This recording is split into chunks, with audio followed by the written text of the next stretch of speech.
You have come to the Church of Kalima. It is said that all are welcome, and that the monks living here often help those in need. Some bushes are growing near the church. They were... Oh. Trees seemingly form... Some eyes were looking at me there. Trees... Say something to that thing. You get no... It's creepy. Finding the door unlocked and unbarred, you enter the church. You look over the Bible, which appears to be many decades old. You open it and find that an otherwise blank page at the front has been written on. It is dated over 20 years ago. Wow, okay. You return the Bible to where you found. The page falls out, we take You it. pick up the fallen page and read it. The words of seeking not well without night, sleeping. Okay. What is this? A hideous statue of a grinning fiend forms an archway leading to the church's outdoor cemetery. Doesn't seem right. You have no inclination to do anything. It would not be prudent to touch a...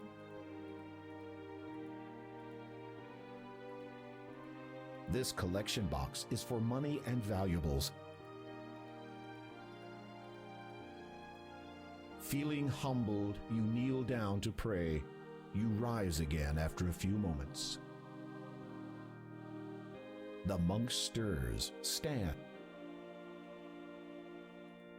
Father, I go now to a place of darkness.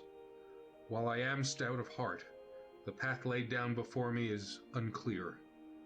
I seek only the knowledge that my passage be illuminated by heavenly favor, and a prayer that I may make it through. The monk gives you a reassuring smile and pats you on the shoulder. He then lifts a silver cross from around his neck and places it in your hands. Thank you. You are welcome, my child. You can talk? Of course. I thought monks were forbidden from speaking. Not all churches follow the same rules, and this church is quite unique. Really? How so? The monk just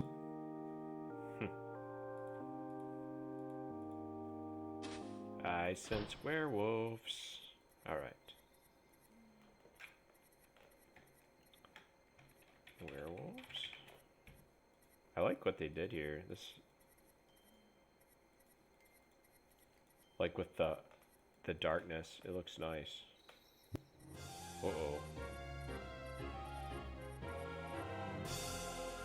Uh-oh, the wolves are up to no good. You see the monk standing alone outside the church. Then you notice... You are about to yell a warning to the monk, but the words die in your throat as the man steps forward. No, my brothers. We must not hurt him. Not yet. He will go to the heathen's abode. He will do what needs to be done. What if he does not? Then, my brothers, we will complete the task before us. The one we began many years ago. Uh-oh.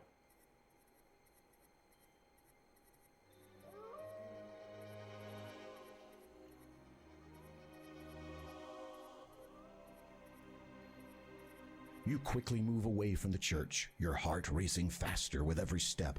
You have a good idea now what will happen once the moon comes out in full, and you do not want to be anywhere near here when it... One thing's for sure, you're not getting married in that church. Can we go back?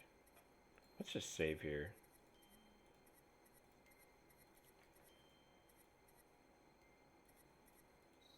There's no... Okay. Creepy thing in the woods is looking at us.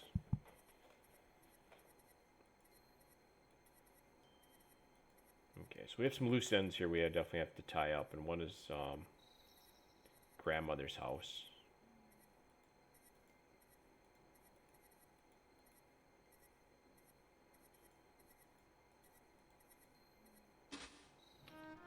Oh, Oh, sir, have you seen my little granddaughter? She ventured to the town to buy food for me, but has not yet returned. I fear she may be in peril. The forest is not safe. Oh. So she went to town. The tree looks.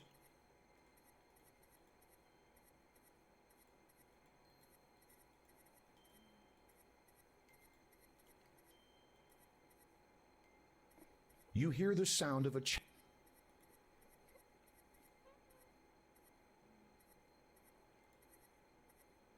You hear the. As you approach, you recognize the child. Are you all right? I went into town to buy some chicken soup for my grandma. I always try to reach home before dark, but this eve I lost my way and was attacked. Attacked? A wolf attacked you? No, not by a wolf, a dwarf. For a moment, you're not sure that you heard correctly. A dwarf, did you say? Uh-huh. He jumped out at me, took my food, and then ran away. Listen, I'm going to try to find this dwarf that you say stole your food. You get back to your grandma, understand? Possum nods, says a soft. It's a good idea just to let her go by herself. Okay, let's go punish this dwarf.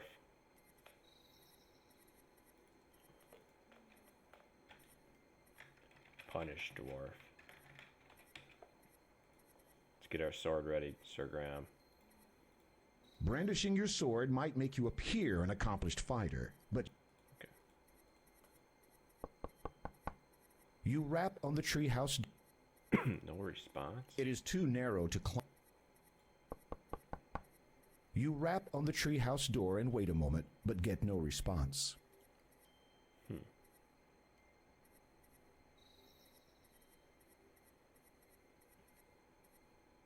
Your keen instincts tell you that don't bother. It would be fun to. What can we do?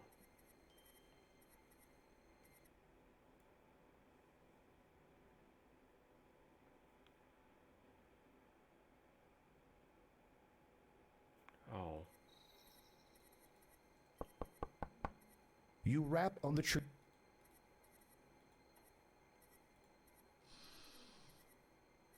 You watch as a little man runs out of the door, which has been built into a tree.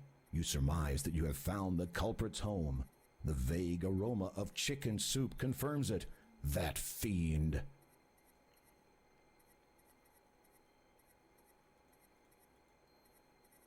Finding the door ajar, The door is already open. Okay, let's climb down here. Gotta steal something. Definitely. That's not a knife. The knife you found under a rock one time? Now that was a knife. That's not. Crocodile Dundee reference there. You grab the handle of the bubbling pot of chicken soup. You take it with you. Okay, we got the soup. What else? A heavy-looking pot rests. You suspect it to be the pitcher. It is locked. It is locked. Upon opening the trunk, you find a number of items that the dwarf is obviously. Among them are some gold coins. They display. You close the chest. What else is in there? You open. Moving the barrel. It is locked. It is locked.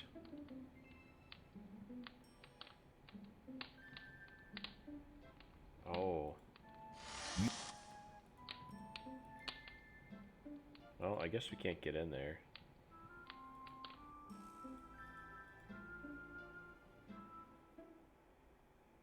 The door.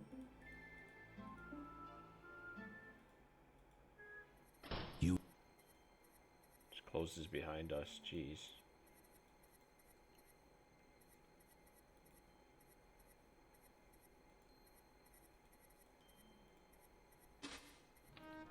Welcome. Come in, please. Possum told me.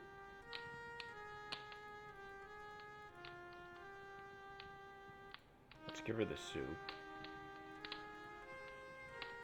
It is a little too cold to be serving to frail old. Warm it You up. place the now cold chicken soup over the.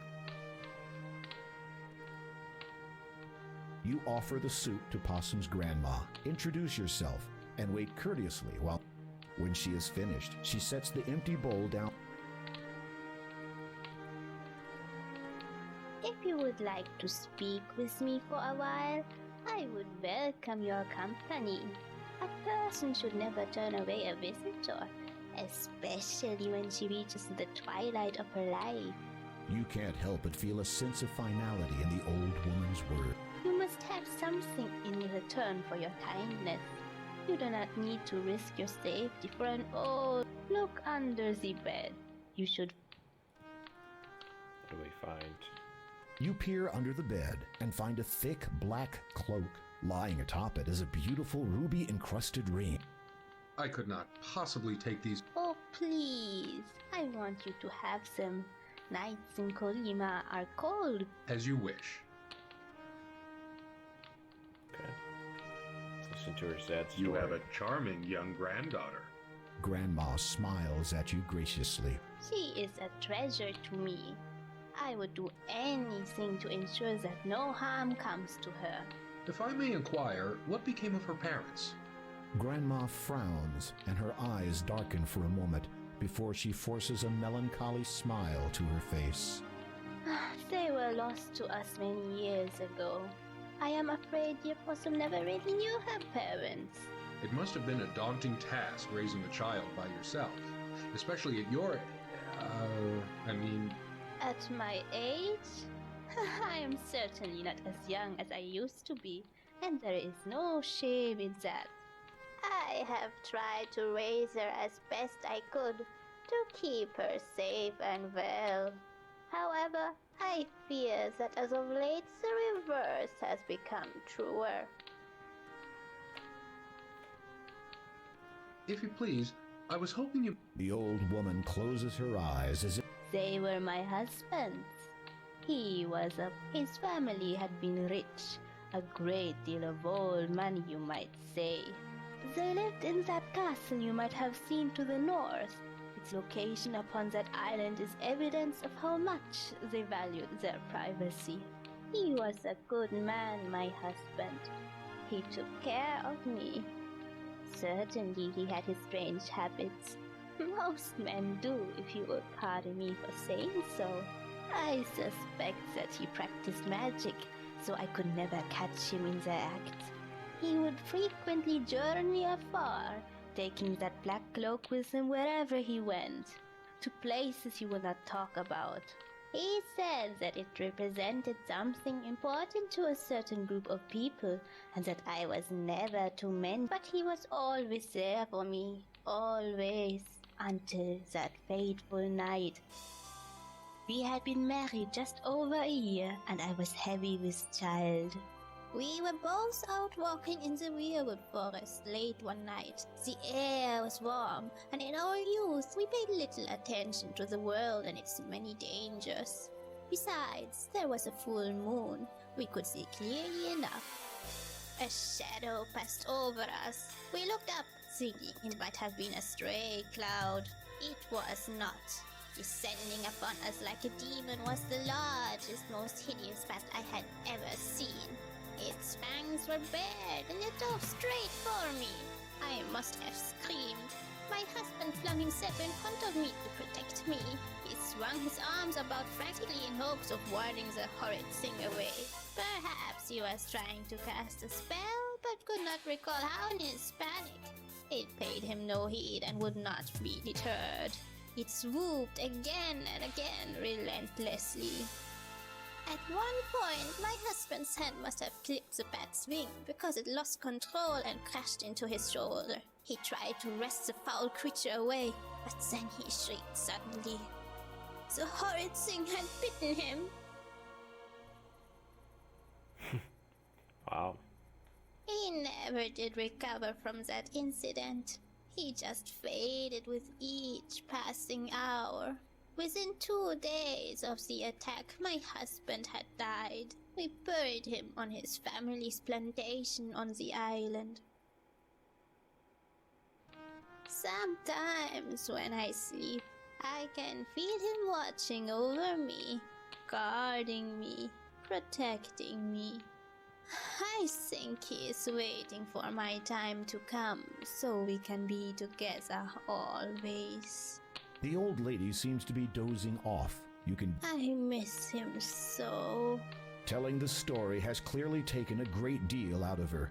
You watch the old woman a moment and notice her labored breathing as she sleeps.